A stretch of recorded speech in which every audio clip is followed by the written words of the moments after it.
Hey man, what's going on? It's the boy Texas Yankee. We better check out this DKM video. First time reacting to him on the channel. Shout out to him. You know what I'm saying? We're checking out the EuroLeague MVP. He's about to take over the NBA. Make sure you leave a like, comment, and subscribe, and leave more suggestions in the comments below. You know what I mean? Without further ado, let's get into it. He averaged more points than Nikola, Jokic, and Luka, doncic. Damn. He averaged more rebounds than Giannis, Antetokoumpo, and Rudy Gobert. He had better shooting stats than Luka, Doncic, and Lauri Markkanen. And no, I'm not talking about Victor Wembanyama. I'm talking about another European player you've probably never heard of. But you're about to, because he's on his way to the NBA. Introducing Sasha Vezenkov. Have y'all heard of this dude before? I'm assuming if maybe you're from Europe, you have. Or if you're like really into the 6'9" shot international ball, but I don't know. Forward from Bulgaria. This is the biggest signing in free agency that nobody is talking about. Matter of fact, nobody has even heard of him. So let me tell you about him the same way I told you about Victor Wembanyama before anyone else. Victor Wembanyama, you heard of him? When DKM talks European basketball, you sit down, shut up, and subscribe. I guess so. To the channel, because nobody does. Free agency is what's throwing me off right now. So Sasha Vezenkov just signed a 3-year, $20 million deal with the Sacramento Kings. With the King, bro, the Kings about to be loaded. Signing that could be a game changer in the Western Conference. Yeah. Kings fans, you have just signed a guy who is not only the best basketball player not in the NBA, but is also one of the best and most consistent shot makers. Then why do we not know about him? In the world. Sasha Vezenkov caught my attention at EuroBasket 2022, which is like the World Cup of basketball, but exclusively for countries in Europe.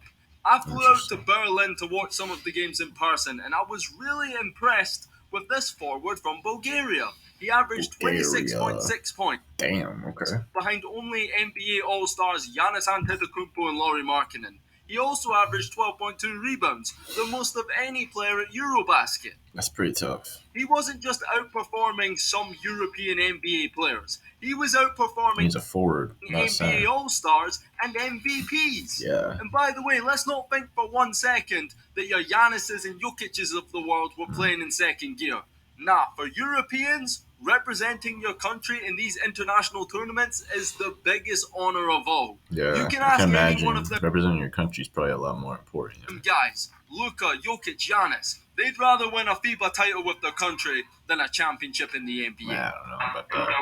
What would mean more to you, a gold medal with Team Slovenia or NBA championship with the men? I would say gold medal with Slovenia. Ordinary dish soaps can leave invisible grease behind. Hey man, you can't argue with that, you know what I removes 99% of grease.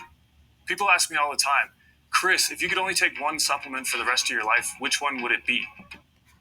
I already know what you're thinking. DKM, if Sasha Vezenkov is so good, then why is he just going to the NBA? Yeah, why haven't I Sasha heard of him? Vezenkov was actually drafted in 2017. He was selected by the Brooklyn Nets with the 57th pick and then traded to the Cavaliers.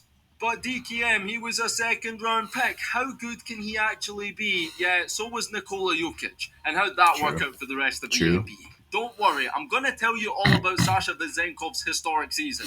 But first, let me explain why his game will perfectly translate to the NBA. Tell me, bro. Because this isn't a situation like Milos Teodosic, a EuroLeague MVP who finally came to the league in his mid-30s. Nah, Sasha is only 27 years old. He is in his prime and is going to be a difference maker in the NBA. Watch this space. So as a player, Sasha Vezenkov is a power forward who just so happens to be one of the most efficient scorers I've ever seen. He is a career 40% three-point shooter and shoots 63% from inside the arc.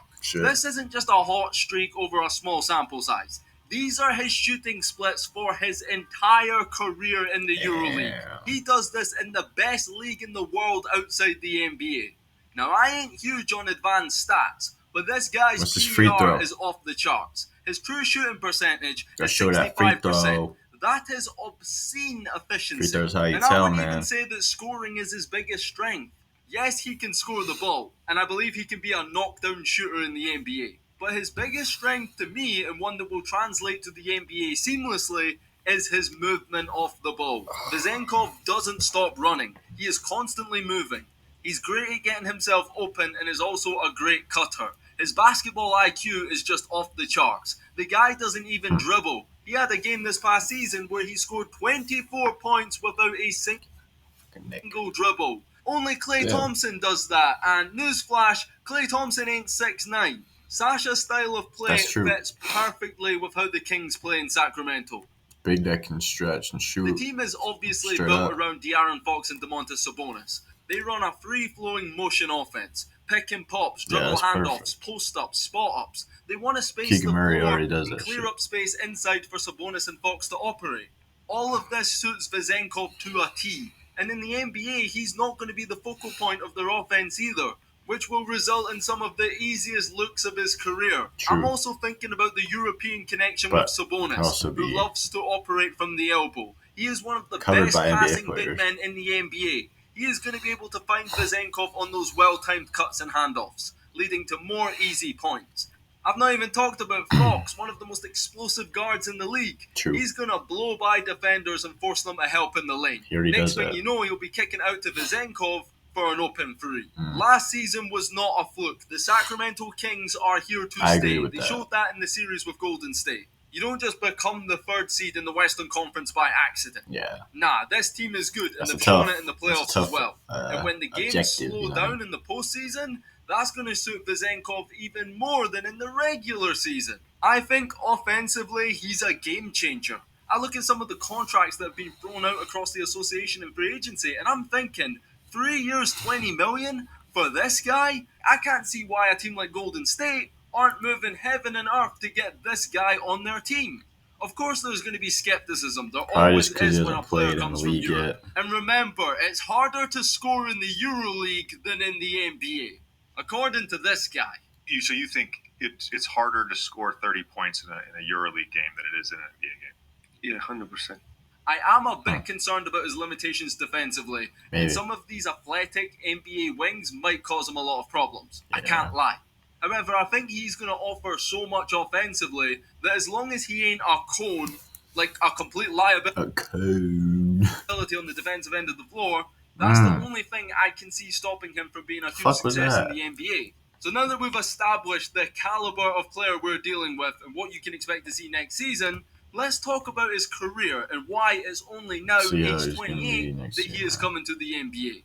Well, as a draft prospect back then, Vezenkov was seen as a guy worth taking a chance on in the later rounds. He was a typical 6'8", 6'9" European prospect, a guy who showed a lot of promise against top competition at a young age, with solid fundamentals, good shooting, and below-average athleticism by NBA standards. Yeah. Typical American analysis of European players.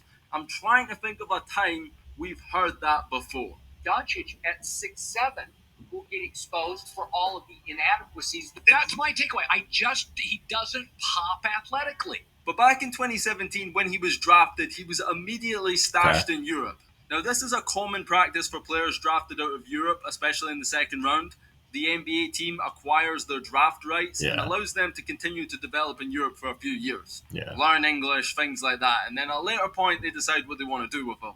As briefly stated earlier, Vezenkov's draft rights have actually been traded several times. Surprisingly, he was a part of the Harden-Nets trade in 2021. That's how he ended up with the Cavs, who then traded him for Isaiah Mobley to Sacramento. Now, I don't know about you, but I have a strong feeling that trade is going to age poorly.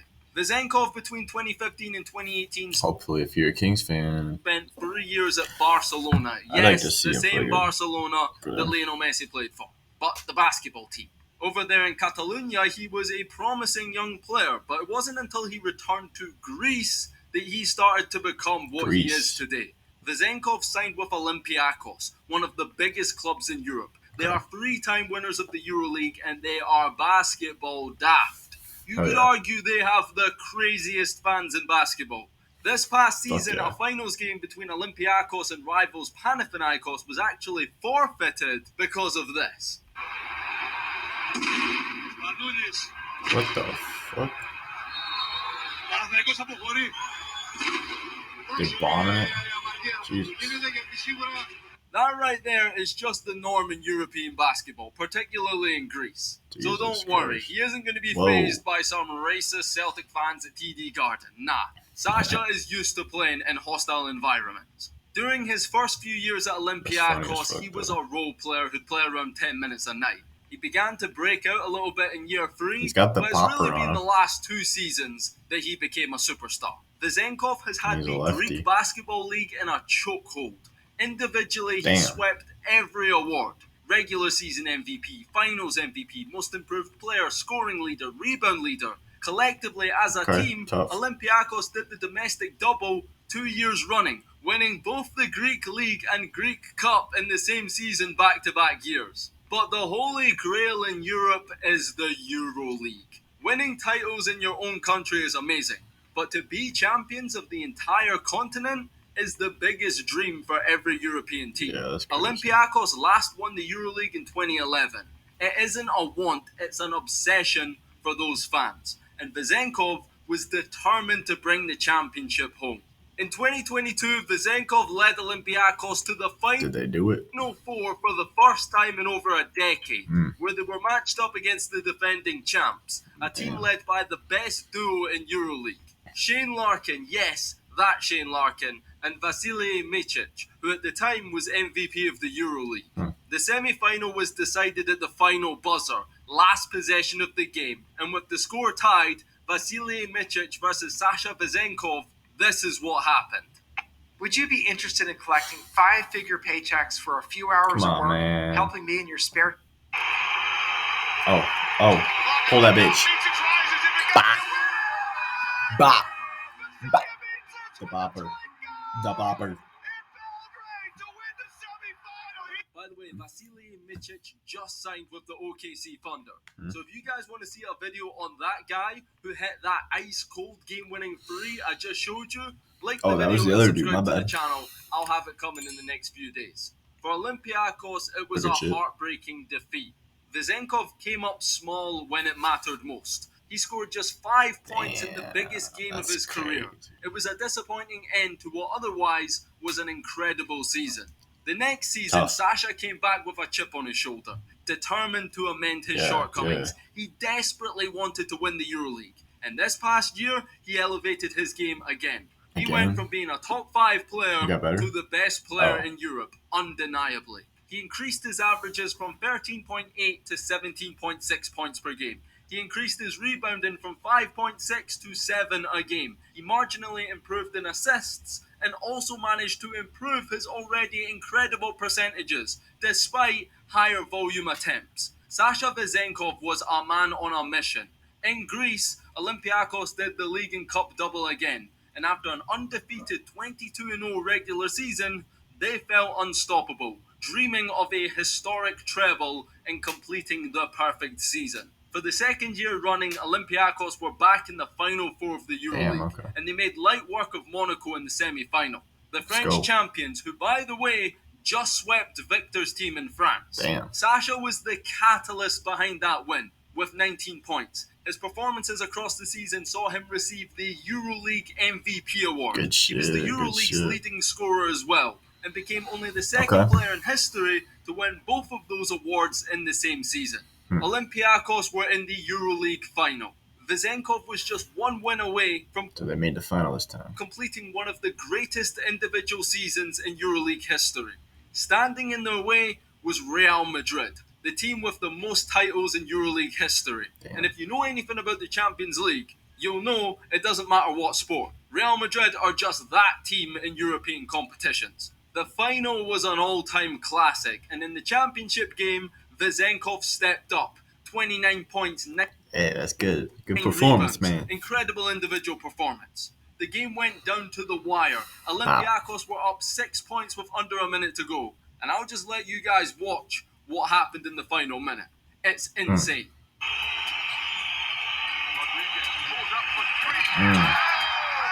Okay, so they got one.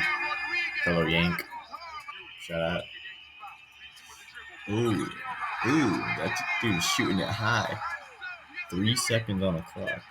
And they're down 2. Well, down 1 now.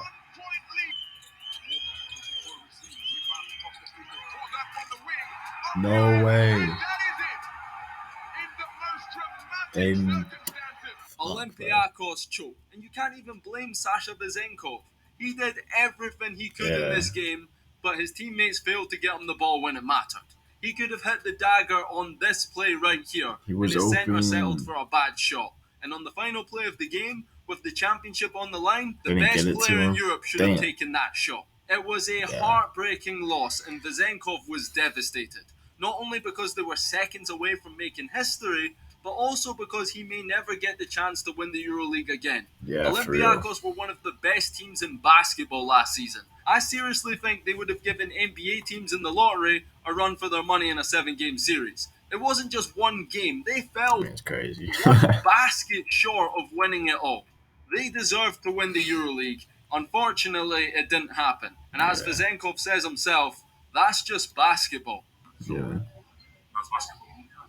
But the next chapter of Sasha Vezenkov's career awaits NBA him. boy. He's joining the Sacramento Kings in the NBA. That'll be exciting. He leaves Olympiakos as one of the greatest players in their history. He leaves Europe as the best player in the continent. And he arrives in the NBA as an unknown commodity. Another guy from Europe that needs to prove his worth against the best players in the world. Yeah. I personally believe Sasha Vezenkov is going to be a problem in the NBA. He is technically the best rookie going into next season. Though I wonder what Yeah, I guess he is a rookie. he'd have to do to win the award over Victor. You guys tell me down below in the comments. And if you've made it up to this point, you must have enjoyed. So subscribe to the channel and turn on notifications. Anyway, man. Shout out DKM for the video, you know what I'm saying? I did not know about this dude, so this did shed some light on him. It'd be exciting to see the Kings if they get another, like, talented player, you know? I really would be excited to see the Kings take another leap and do probably better in the playoffs. But let me know what y'all think in the comments. Thanks for watching. Leave a like, comment, and subscribe.